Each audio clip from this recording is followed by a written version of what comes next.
जय श्री कृष्ण, जय मां मोगल हर महादेव। केम छो बधा? मजामां जशो। अने आजे आपणे मस्त फ्रेश थई गया छे, फरीने ट्रावेलिंग करीने आवजो के एवो थाक नथी लाग्यो।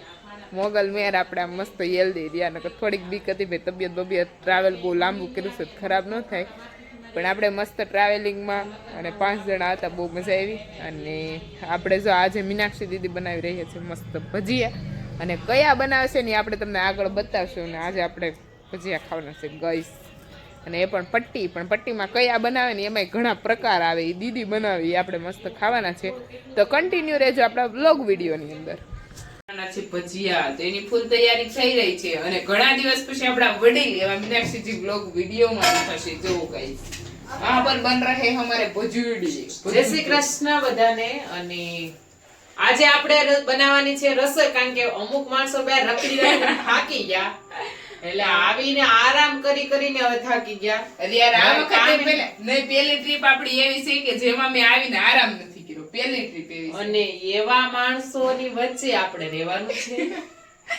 આપણે એવા માણસોને રસોઈ બનાવીને હવે થોડોક ટાઈમ જ ખવડાવવાનું છે। પછી મીનાક્ષી દીદી ઘરે આપણે અમદાવાદ વહી જવાનું છે, સીધી અહીંથી સીઠી કપાવવાનું છે, અમદાવાદ જ જમવા વહી જવાનું છે। 3 મહિના પછી આપણે ગાઈસ मीनाक्षी दीदी घरे वही जाव, એટલે આપણે કઈ ટેન્શન નહીં, આપણે બ્લોગ માં ધ્યાન દેશું। મીનાક્ષી દીદી આપણા માટે મસ્ત મસ્ત રસોઈ બનાવી દેશે। તો ચાલો તો કેવા ભજીયા બનાવે છે ને હું તમને આગળ બતાવીશ। કન્ટિન્યુ। ચલો તો આજે આપણે ઘીનું પેકિંગ કરીને મોકલી દેવાનું છે, અને અમારા પ્રકાશભાઈ આજે રીલ શૂટ કરે છે પહેલી વાર અને ઘીની, અને ઈ તે જયપુરથી આવી અને શરૂઆત કરી દીધી છે અને પહેલી વાર રીલ બનાવવાની છે પ્રકાશભાઈને। એટલે પ્રકાશભાઈ જો આજે ઘીનું પેકિંગ, કારણ કે 2 વીકનું ઘી ભેગું થઈ ગયું અને જેટલા પણ ઓર્ડર પેન્ડિંગ હતા એ બધું આજે મોકલી દેવાનું છે।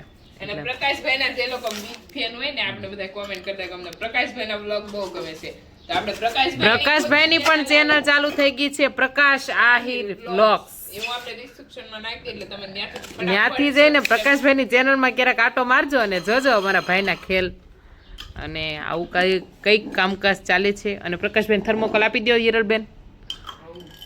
અને જો આવું અમારા ભાઈ મંદ કામ કરે છે, અને આલ્યો હજી ઢાંકણા આપી દઈએ અને બસ પેકિંગ આજે કરશે પ્રકાશભાઈ। हमारा भाई बहुत रम देने वाले हैं थर्मोकोल गाइस, देखो उड़े तो साहब। અત્યારમાં આપણે જાવું છે વાડી અને પ્રકાશભાઈ ચોડી રહ્યા છે ટ્રેક્ટર ગાઈસ। તો અત્યારે ભાઈને કરાવી દઈએ કરવા એ યાર રેવા દે।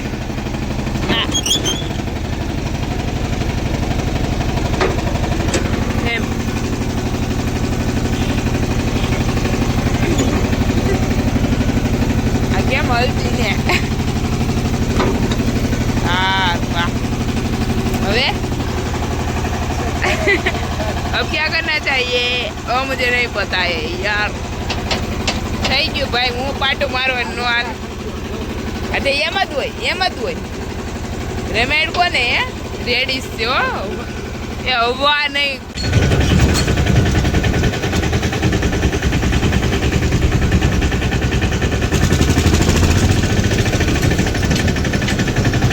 हमारी वाड़ी का रास्ता देखो कितना खराब है, और यहाँ पर जा रहे हैं भैया का ट्रैक्टर।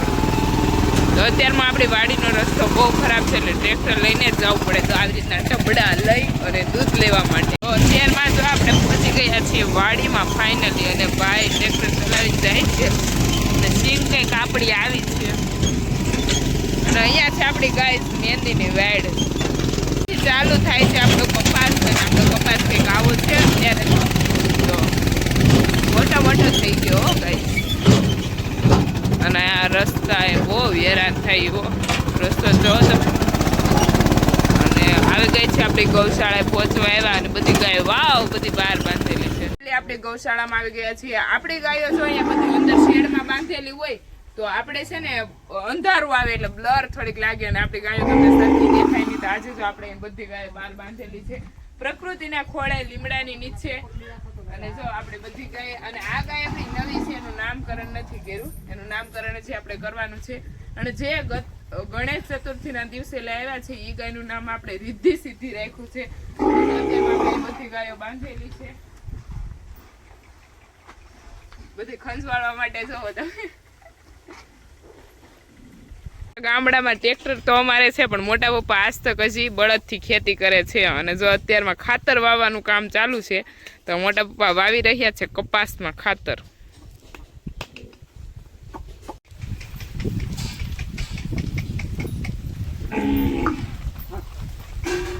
અહીંયા મોટા પપ્પા ખાતર વાવે છે ને અહીંયા જો પપ્પા બધી ગાયોને પાય અને ગૌશાળાની અંદર બાંધે છે.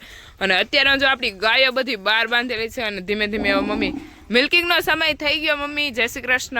જય શ્રી કૃષ્ણ, જય ગૌ માતા. હાલો બધા ગાય માતાનું દૂધ ખાવા. તો અત્યારે મિલ્કિંગનો સમય થઈ ગયો. જો મમ્મી બધી તૈયારી કરી નાખી છે અને અહીંયા જોરો શોરોથી બધું કામ આપણે ફરતે ચાલુ છે. અને આવી ગયા છે આપણા પ્રકાશભાઈ. જય શ્રી કૃષ્ણ ભાઈ. યાર છે क्या चल रहा है आपके राज में? आने से ना इग्नोर मारे ને તમે જાવ જ. અને મમ્મી જો અહીંયા પાણી દીશ. આવું બધું કામ ચાલે છે ભાઈ. તેનો ગૌશાળા મિલ્કિંગનો સમય થઈ ગયો. ત્યારમાં આપણે વાડી આવી ગયા અને મમ્મી જો બકાલું હું લઈ આવ્યા. મમ્મી હું તુરિયું લઈ આવી મારી. એક જ લીધું માડી. તુરિયા તો મારી ઉતારેલા ઘણા છે, પણ ઈ જ્યાંથી જડે ત્યાંથી આપણને જડે ત્યારે લઈ લઈએ. આ એક માડી શબ્દ છે ને ઈ એકદમ આમ મસ્ત આમ માડી કે એટલે આમ કેટલો પ્રેમાળ શબ્દ છે. બહુ ગમે. જેડાને માં નો માડી કે તો કોણ માડી કે? હા એ વાત સાચી છે. તો મમ્મી જો અત્યારમાં લાઈવ ભૈયા ગામડાની મોજ છે, લાઈવ ડાયરેક્ટ સબ્જી લઈ આવી અને રસોઈ બનાવવાની હોય. અહીંયા તો આપણે ગામડામાં શું હોય, પણ ગામડામાં શું હોય એમની ગામડામાં મોજ હોય. બાકી જેટલી ગામડામાં મજા આવે છે ને એટલી ક્યાંય નથી. સિટીમાં તો મજા જ નથી આવતી એટલી બધી. તો બસ આવું બધું ચાલે છે. મમ્મી જો અત્યારનો સબ્જી લેવાનો મિલ્કિંગનો સમય થઈ ગયો છે, તો આપણે અત્યારનું કરીએ છે ગાયના મિલ્કિંગ. અને ઘણા સાથે છે આજે આપણે એક ગાયનું મિલ્કિંગ કરવાનું છે. નહીં મમ્મી? આ તો બોલેંગે હિરલ પાસે કરવાએંગે. બોલ જાત મમ્મી. મિલ્કિંગ કરાવવાનું છે. સેલું કેદી રાંધણ સેટને દી મિલ્કિંગ કર્યું તે દુની કામમાં આવી જ નથી.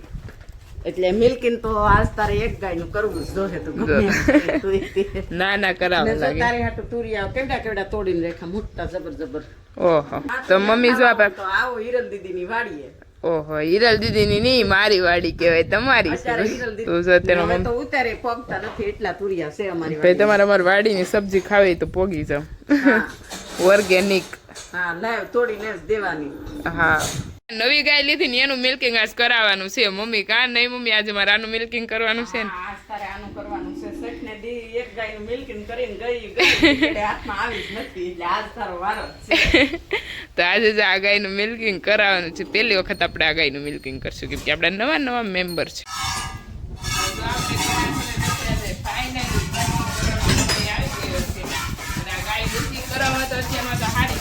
લાગે છે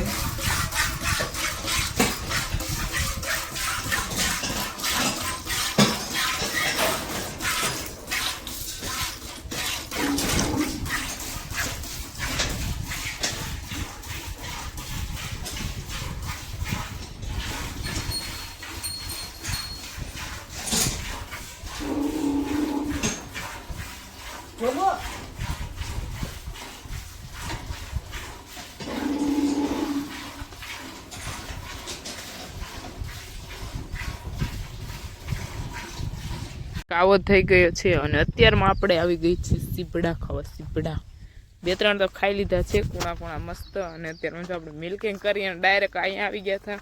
અને આ વેલે તો આપણે પહેલી વખત એવા ગઈ. તો અત્યારમાં જો આપણે સીબડા મસ્ત થાય છે ઓર્ગેનિક, જેમાં કોઈ પણ પ્રકારની દવા સાટેલી નથી. અને વેલા અહીંયાથી તે અહીંયા સુધી છે. અને બસ તો હવે આપણે સીબડા ખાઈ લીધા, કંઈ લઈ જાવ બીજા નથી. અને ચાલો તો પછી વળી ગાયોનું ઘાસ છે વાઢનું. અને પેલો નેપિયરનો વાઢ સામે પતી ગયો અને અહીંયા આવડો વાઢ ચાલુ કરી દીધો છે. અને બહુ મસ્ત છે અને ગાયોને પણ ખાવા માટે બહુ બેસ્ટ છે. અને અહીંયા છે આપણી હળદર, અહીંયા કરી છે રીંગણી લાઈન ટુ લાઈન. અને આપણી હળદર જો અત્યારે કંઈક આવી છે અને પાયો મોટરથી પાયેલી છે. અને આવો કંઈક આપણી વાડીનો મસ્ત નજારો છે. જમરૂખડીમાં તો લટલુમ જમરૂ ખાવા આવી જાવ. અને જો એક્ઝેક્ટ આપણી ગૌશાળા અહીંયા છે. જો ગાયને આપણે બહાર બાંધીએ, અહીં અંદર આપણે ગાયો બાંધી, કેમ કે આ જે ગ્રીન ઓલું કરેલું છે એ વરસાદના લીધે વાસટ ન લાગે ગાયોને, એટલે આપણે બાંધેલું છે. અને અહીંયા છે સબ્જીના વેલા, અહીંયા હે ગોબર ગાયો કા. અને જો આવું કંઈક નજારો છે આપણી વાડીનો. આપણી વાડીનો વેધર કંઈક આવો થઈ ગયો છે અને અત્યારે થઈ ગયો છે સનસેટ. અને જો બધી વાડી આપણી એકદમ લાગે છે ગ્રીન ગ્રીન ગાઈસ. બધી સબ્જી લઈ આવ્યા છે મસ્ત અને મમ્મી અહીં કટિંગ કરી રહ્યા છે ભીંડો. અને અત્યારે મમ્મી શું બનાવવાનું છે? દેશી ખાણું. આજે દેશી ખાણામાં બનાવવાનો છે રોટલો બાજરાનો ને ભીંડાનું શાક. હમણાંથી બાજરાનો રોટલો ખાતો નતો એટલે આજે બનાવી નાખવાનું છે. હા, આજે આમે વરાપ છે ને મારું બધું કોરાડું થઈ ગયું છે. તો આજ બનાને કા હે ભીંડી કા શાક. આજ ભીંડીના શાક. હિરલને ખાવું છે ભીંડાનું શાક. રોટલો ખાઓ. રોટલો ખાવો હિરલને. ફરી ફરીને ફરી ફરીને એટલે અમે તો રોટલો ખાઈએ જ તે એક ટાઈમ, પણ હિરલબેન ઓછો રોટલો ખાવામાં માગે. એટલે આજ કે મમ્મી હું વાડિયા છું ને મને રોટલો ખાવો છે, તો મેં કીધું હું તને રોટલો બનાવી આપું. આજે આપણે વાડીનું જમવાની કરવાનું આજે છે. એને વાડીનું જમવાનું શોખ થઈ ગયો છે.